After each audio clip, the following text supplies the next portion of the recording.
So in the previous video, we were calculating the point slope form given 2 points. So let's continue that. If we take a look here,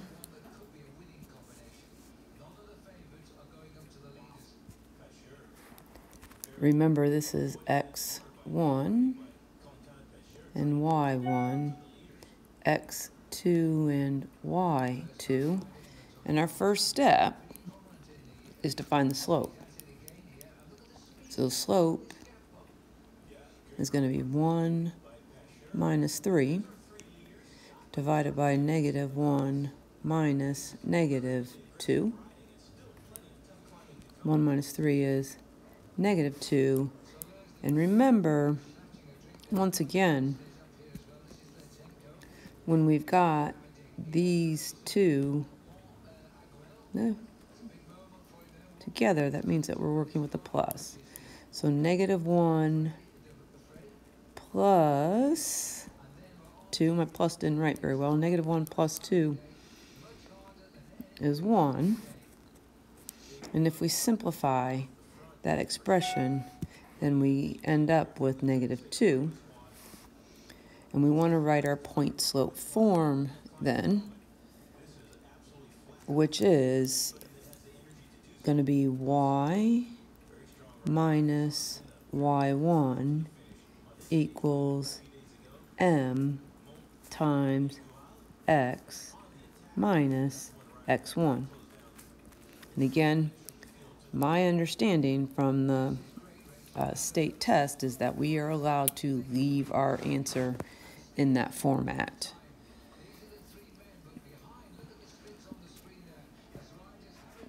So if we take a look at problem number 6, it says identify the following information from the equations. So if we take a look at this here, what we see is the slope. The slope is the number in front of the parentheses on the right side. So our slope is 2/3, and the point on the line. So this one's a little bit trickier because remember it's y minus y1. So since there's already, it says y minus 7, there's already a minus there. Our y value is going to be 7. And notice where I wrote that in the ordered pair, because the ordered pair goes in order, x first, y second. But over here in our second parentheses, it says x plus 3. So we need to change the sign because our formula says x minus x1. So since it's positive 3, we're going to change the sign, and it's going to be -3/7 is our point. If we take a look at question B, it is the same kind of idea here. The number in front of the parentheses, because the equation's already written in point slope form, is -2, that's the slope. Then our point on our line, remembering the equation is y minus y1 equals m times x minus x1.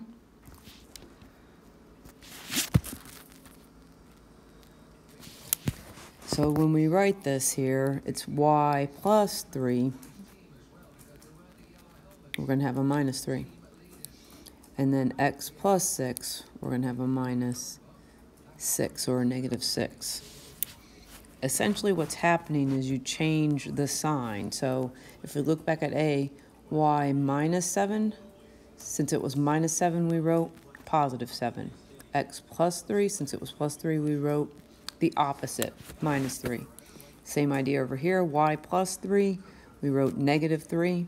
X plus 6, we wrote the opposite, -6. So now we're going to take all this information and we're going to put it into slope-intercept form, which is the y equals mx plus b up there in that statement. Let's take this information and put it into y equals mx plus b form so that we can graph it. So what we've been working on is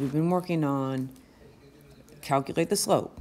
use 1 point in the slope to write the equation in point slope form, and then we're going to solve for y. I have it spread out over a couple pages here on the Smartboard file. But as we take a look here, we'll start with the first part. And once again, here's x1 and y1, x2 and y2, and we're going to calculate the slope. So our slope is 17 minus 11 divided by 5 minus 3. 17 minus 11 is 6. 5 minus 3 is 2. And we can simplify that. 6 divided by 2 is 3. And now we're going to put that in point slope form. Again, I'm just going to use the first point. So it's going to be y minus y1 equals m, the value we just found, the 3, times x minus x1. So there's our point slope form. We'll put it up here in the blank here, but you can see it better down below because there's more space.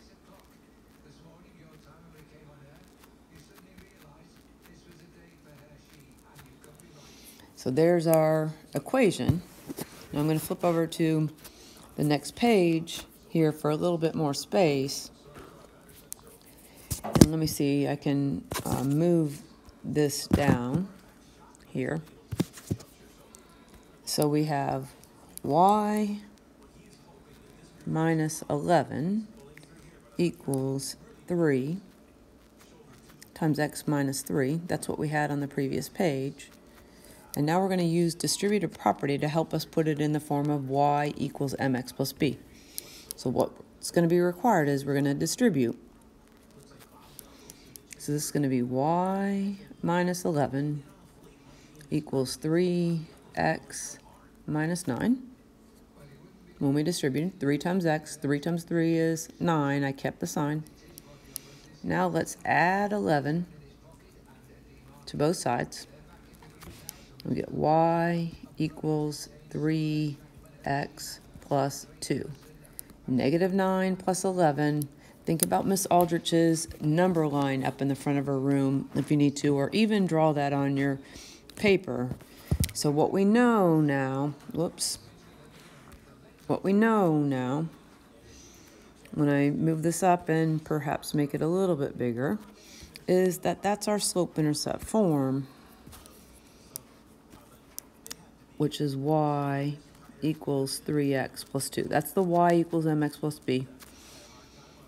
Our y-intercept is the constant. It's going to be 2.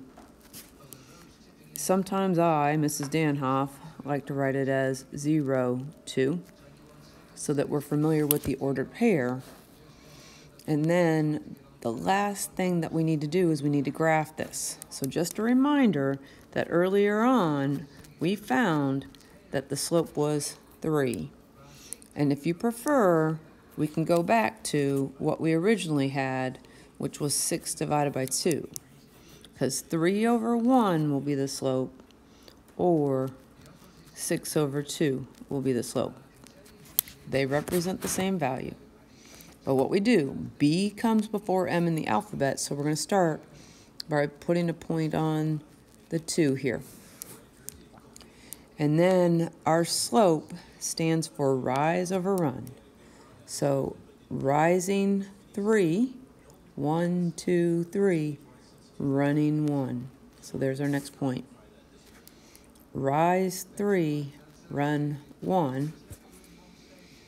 And we can go the other direction. We can go from this point right here, if I can get it. That's the point we started with. We can also go down 3 to the left 1, down 3 to the left 1. Probably more points than Mr. Grimm or Miss Aldrich did. I'm going to draw freehand. I'm really sorry. Do the best you can.